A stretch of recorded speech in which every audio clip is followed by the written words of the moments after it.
எல்லாருக்கும் வணக்கம். இந்த வீடியோவை தொடங்குறதுக்கு முன்னாடி உங்ககிட்ட ஒரு ரெக்வஸ்ட்டாக கேட்டுக்கிறேன். இந்த வீடியோவை கொஞ்சமாச்சும் ஸ்கிப் பண்ணாத முழுமையாக பாருங்கள். எதுக்குன்னா நிறைய இன்ஃபர்மேஷன் கலெக்ட் பண்ணிட்டு வந்து தான் இந்த வீடியோவில் உங்ககிட்ட நான் பேசிகிட்டு இருக்கேன். அதனால் இந்த வீடியோவை கொஞ்சமாச்சும் முழுமையாக பாருங்கள். இப்போ நம்ம வீடியோக்குள்ள போகலாம். டிஎன்பிஎஸ்சி குரூப் 4 எக்ஸாம் 2025 நடந்தது. சிலபஸ் மாற்றி அமைச்ச பின் நடந்தது. அதாவது சிலபஸ் மாற்றம் அப்படின்னும் போது ஜென்ரல் ஸ்டடீஸில் சிலபஸ் மாற்றம் நடைபெறலை.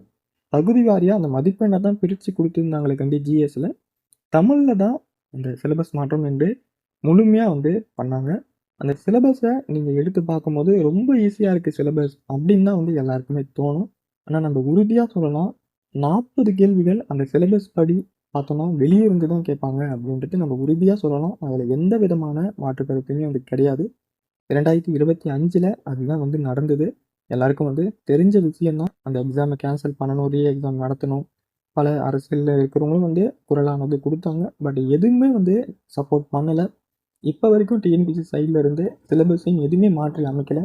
அதே சிலபஸை தான் இப்போ வரைக்கும் வச்சுட்டு இருக்காங்க. ஆனுவல் பிளானரும் வெளியிட்டு பல மாதங்கள் ஆயிடுச்சு. சொல்லப்போனால் இன்னும் ஒரு சில மாதத்தில் நோட்டிஃபிகேஷனும் வெளியிட போகிறாங்கன்றது தான் உண்மை. இந்த வீடியோவில் நம்ம என்ன பண்ண போகிறோம் அப்படின்றத பார்த்து நான் தெரிஞ்சுக்கலாம். அதாவது நான் 40 கேள்விகள் அப்படின்னு உங்ககிட்ட சொல்கிறேன். இதில் ஒரு 10-15 கேள்வி பார்த்திங்கன்னா கலைச்சொற்கள் எளிய மொழிபெயர்ப்பு அப்படின்னு சொல்கிறாங்க. உங்களுக்கு நான் அட்டாச்சும் பண்ணிட்டேன். அந்த இமேஜ் அட்டாச் பண்ணிட்டேன். வித்து ப்ரூஃபோடு அட்டாச் பண்ணியிருக்கேன். ஒரு சில கேள்விக்கு நான் அட்டாச் பண்ணிட்டேன். அந்தந்த கேள்விகள் எங்கே இருக்குன்றது கண்டுபிடிக்கிறது ரொம்பவே கடினமாக இருக்குது. கலைச்சொற்கள் பொறுத்தவரை 10 கேள்விகள் கேட்குறாங்க. எளிய மொழிபெயர்ப்பு ஒரு 5 கேள்வி மொத்தமாக. இதுவே 15 கேள்வியாக இருக்குது. இப்போ நீங்கள் கலைச்சொற்களில் பார்த்தீங்கன்னா ஜியாகிரபி புவியியல் எடுத்துக்கிறீங்கன்னு வச்சுக்கோங்க. இவங்க அவுட் ஆஃப் சோர்ஸ்லேருந்து தான் கேள்விகள் கேட்குறாங்க. அந்த அவுட் ஆஃப் சோர்ஸை நம்ம அந்த ஜியாகிரபிக்கு எடுத்து பார்த்தோம்னா நூற்றுக்கணக்கான பேஜஸ் போகுது. ஒரு 7 கேட்குறாங்க. அதாவது 7யே நூற்றுக்கணக்கான பேஜஸ் கலைச்சொற்கள் இருக்குது. உங்களுக்கு நான் புரியும்னு சொல்லுவேன். புரியுதுன்னு நான் நினைக்கிறேன். 7யே நூற்றுக்கணக்கான கலைச்சொற்கள் இருக்குது. அடுத்தது பியில் ஸ்டார்ட் ஆகி நூற்றுக்கணக்கான கலைச்சொற்கள் இருக்குது. இது போல் இசட் வரைக்கும் இருக்குது. போன வாட்டி நிறைய கலைச்சொற்கள் 7 கேட்டிருப்பாங்க. நீங்கள் எல்லாருமே நல்லா கவனிச்சிருக்கீங்க. 7 நிறைய கலைச்சொற்கள் கேட்டிருப்பாங்க. போன வாட்டி என்ன பண்ணியிருக்காங்க, அவுட் ஆஃப் சோர்ஸ் எடுத்து அந்த 7 இருக்கிறத கேட்டிருக்காங்க. சயின்ஸாக இருக்கட்டும், ஜியாகிரபியாக இருக்கட்டும், இது போல் இருக்குது இல்லையா? சரி 2-3 பேஜை நம்ம அப்படியே தள்ளுவோம், ஓவராலாக தள்ளுவோம். அதில் என்ன கலைச்சொற்கள் இருக்கோ அதை நம்ம கேட்கலாம் அப்படின்னு கேட்டிருக்காங்க. ஒரு பேஜ்லேயும் நீங்கள் பார்த்தீங்கன்னா குறையாமல் 50க்கும் மேற்பட்ட கலைச்சொற்கள் இருக்குது. ஒரு பேஜில் நான் சொல்கிறேன் நூற்றுக்கணக்கான பேஜஸ் இருக்குது. அப்படின்னா இதெல்லாம் எப்படி படிக்க முடியும் அப்படின்றத நீங்களே கொஞ்சம் யோசித்து பாருங்கள். நியாயமாக யோசித்து பாருங்கள். நம்ம படிக்க மாட்டோம் அப்படின்னு சொல்ல வரல. இஷ்டத்துக்கு அவங்க எப்படி கேட்கலாம் அப்படின்றத நம்ம இந்த இடத்துல கோரிக்கையாக வச்சுட்டு இருக்கோம். உதாரணத்துக்கு நம்ம சொல்லணும்னா மருத்துவம் சார்ந்து கலைச்சொற்கள் கேட்குறாங்கன்னா அது ரிலேட்டடில் முக்கியமான கலைச்சொற்கள் நம்ம பார்த்துட்டு போகலாம். அதை மாற்று கருத்து கிடையாது. ஆனால் உங்கள் இஷ்டத்துக்கு ஆயிரக்கணக்கான கலைச்சொற்கள்லேருந்து ஆயிரக்கணக்கில் அதோட அதிகமாக இருக்குது. அதிலிருந்து ஏதோ ஒன்று எடுத்து கேட்டால் அதுக்கு எப்படி விடையளிக்க முடியும்? இது ஒரு 15 கேள்வியாக இடம்பெறுது. அதுக்கப்புறமா மரபு தொடர்கள் அப்படின்னு பல கேள்விகள் இடம்பெறுது. அதுக்கப்புறம் சொல்லும் பொருள் இதை பொருத்துகளை போட்டு பல கேள்விகள் இடம்பெறுது. அந்த சொல்லும் பொருள்லாம் ரொம்ப பழமையான கேள்விகளாக இருக்குது. அதுக்கு அந்த தமிழ் வார்த்தைகளே நம்ம இதுக்கு முன்னாடி நம்ம பார்த்துருக்க மாட்டோம். கொஞ்சம் கூட நமக்கு அந்த பொருளே அர்த்தம் புரியாது. அந்த அளவுக்கு இருக்குது. நமக்கு இப்போ நீங்கள் தமிழ் புக் எடுத்து படிக்கிறீங்க, சொல்லும் பொருளும் படிக்கிறீங்க. அந்த சொல்லு என்னன்றது புரியல அப்படின்றதுக்காக தான் பக்கத்தில் பொருள் கொடுத்துருப்பாங்க. ஆனால் இந்த எக்ஸாமில் சொல்லும் பொருளும் கேட்குறாங்கன்னா அது சொல்லும் புரியாது, பொருளும் புரியாது. அந்த அளவுக்கு ஒரு பழமையான கேள்வியாக கேட்குறாங்க.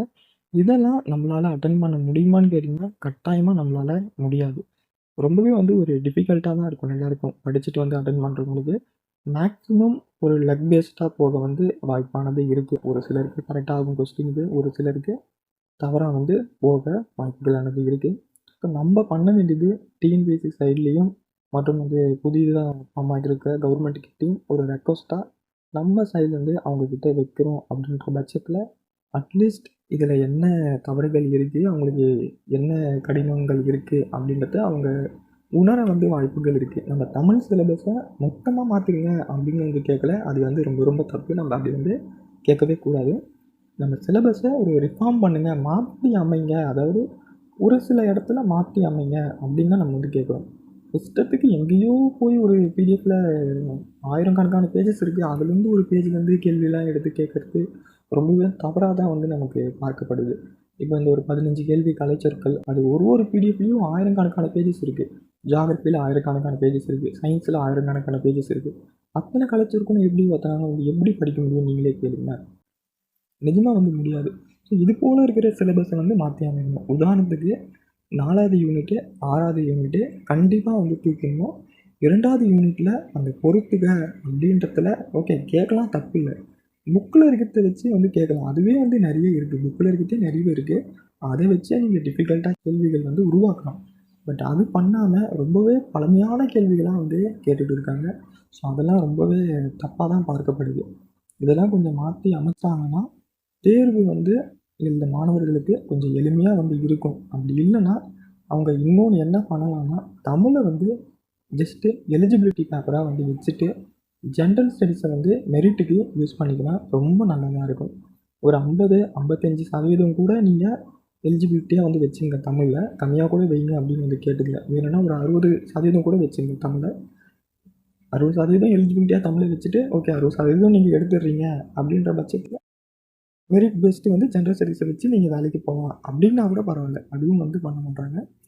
அட்லீஸ்ட் அந்த எலிஜிபிலிட்டி பேப்பராக மாற்றணும். அப்படி இல்லைன்னா சிலபஸை ஆங்காங்கே மாற்றி அமைக்கணும் அப்படின்ற கோரிக்கையை நம்ம தமிழக அரசாங்கக்கிட்டேயும் மற்றும் டிஎன்பிஎஸ்சிக்கிட்டேயும் வைக்க போகிறோம். அது எப்படின்னு வந்து உங்களுக்கே வந்து தெரிஞ்சுக்கும். எல்லாமே சோஷியல் மீடியா பிளாட்ஃபார்ம் யூஸ் பண்ணி தான் நம்ம எல்லாமே பண்ண போகிறோம். ஏதாச்சும் ஒரு ட்விட்டரில் ட்வீட் போட்டோ, இன்ஸ்டாகிராமில் ஏதாச்சும் ஒரு போஸ்ட்டுக்கு வந்து கமெண்ட் பண்ணுறதா கூட இருக்கட்டும், கவர்மெண்ட் போஸ்ட்டுக்கு கமெண்ட் பண்ணுறதா இருக்கட்டும், இல்லை நீங்கள் இன்ஸ்டாகிராமில் எதுவும் வீடியோ போட்டு பீப்புளை டேக் பண்ணுறதா இருக்கட்டும், அவங்களோட அக்கௌண்ட்டுக்கு போய் அவங்களுக்கே வந்து மெசேஜ் பண்ணுறதா இருக்கட்டும், அதுனா அவங்களுக்கே போய் மெசேஜ் பண்ணுறீங்க. அவங்க போட்டிருக்க போஸ்ட்டுக்கு வந்து ஏதாச்சும் நம்ம மெசேஜ் பண்ணுறதா இருக்கட்டும், அவங்கள டேக் பண்ணுறதா இருக்கட்டும், அவங்க மெசேஜ் பண்ணும்போது அவங்கள டேக் பண்ணி மெசேஜ் பண்ணுறதா இருக்கட்டும், இதெல்லாம் தான் அவங்கக்கிட்ட வந்து அது போய் கொண்டு சேரும். கண்டிப்பாக வந்து இப்போ எல்லாமே வந்து ஆன்லைனில் தான் இருக்குது. எல்லாருமே வந்து ஆன்லைனில் ஆக்டிவாக இருக்கிறாங்க, ரொம்ப ஆக்டிவாக இருக்கிறாங்க. கண்டிப்பாக ஒரே நேரத்தில் எல்லாருமே வந்து இது சம்மந்தமாக பேசுகிறோம் அப்படின்னும்போது கண்டிப்பாக இது வந்து பேசும் பொருளாக மாறும். அதில் எந்த விதமான மாற்று கருத்துமே இது கிடையாது. ரொம்பவே வந்து அநியாயம் பண்ணியிருக்காங்க. டிஎன்பிஎஸ்சி குரூப் 4 எக்ஸாமில் போன வாட்டி மிகுந்த அநியாயம் நடந்திருக்கு. அதுதான் வந்து உண்மை. கேள்விகள் அநியாயத்துக்கு வெளியே போய் கேட்டிருந்தாங்க. அதுதான் வந்து உண்மை. அட்லீஸ்ட் அதுக்காச்சும் அவங்க ஒரு மன்னிப்புலாம் கேட்க போகிறது கிடையாது. அவங்க கொஞ்சம் மாற்றிக்கினா கொஞ்சம் நல்லாயிருக்கும். நான் தான் இப்படி தான் கேட்பேன் அப்படின்ற அந்த ஆணவத்தை குறைச்சிட்டு ஒரு சரியான முறையில் கேள்விகளை வந்து கேட்டால் நல்லதாக இருக்கும் அப்படின்றத நம்ம தெரிஞ்சுக்கிறோம். ஸோ நம்மக்கிட்டேயும் வந்து ஸ்டடி மெட்டீரியல் ஆனது இருக்குது. நீங்கள் டிஎன்பிஎஸ்சி எக்ஸாம் படிக்கிறீங்க அப்படின்னா ஸ்டடி மெட்டீரியல் ஆனது இருக்குது. தமிழுக்கு தற்போது புக் வைஸ் வந்து இருக்குது. 6th to 12th வரைக்கும் old and new book wise வந்து இருக்குது. பாயிண்ட்லாம் ஹைலைட் பண்ணியிருக்கோம். செப்பரேட்டாக பேஜஸ்லாம் கட் பண்ணி அதை மெர்ஜ் பண்ணியிருக்கோம். தேவையில்லாத பேஜஸ்லாம் வந்து இருக்காது. பாயிண்ட்லாம் ஹைலைட் பண்ணி உங்களுக்கு பக்காவாக இருக்கும். வேணுன்றவங்க நீங்கள் வாங்கி படிங்க. கண்டிப்பாக வந்து படிங்க. படிக்காத வந்து இருக்காதீங்க. ஸோ ஜென்ரல் ஸ்டடீஸ் வந்து படிங்க, மேத்ஸ் வந்து படிங்க. இந்த சிலபஸ் வந்து அப்படி ஓரமாக இருக்கட்டும். மற்றதை வந்து அப்படியே படிச்சுட்டே வாங்க. நம்ம கொஞ்சம் காலம் இருக்குன்னா வெயிட் பண்ண முடியும். இதுக்கு மேலே நம்ம வந்து வெயிட் பண்ண முடியாது. ஒரு வேளை மாற்றி அமைக்கல அப்படி வச்சிங்கன்னா நம்ம வந்து இதே சிலபஸை தான் படிச்சுட்டு போகிற மாதிரி இருக்கும். அதில் எந்த விதமான மாற்று கருத்தும் கிடையாது. ஸோ அதனால் யாரும் வந்து படிக்காத இருக்காதீங்க, படிச்சுட்டே வந்து இருங்க அப்படின்னு கேட்டுக்கிறேன். சேனலையும் மறக்காமல் சப்ஸ்கிரைப் ஆனது பண்ணி வச்சுருங்க. தேங்க்யூ.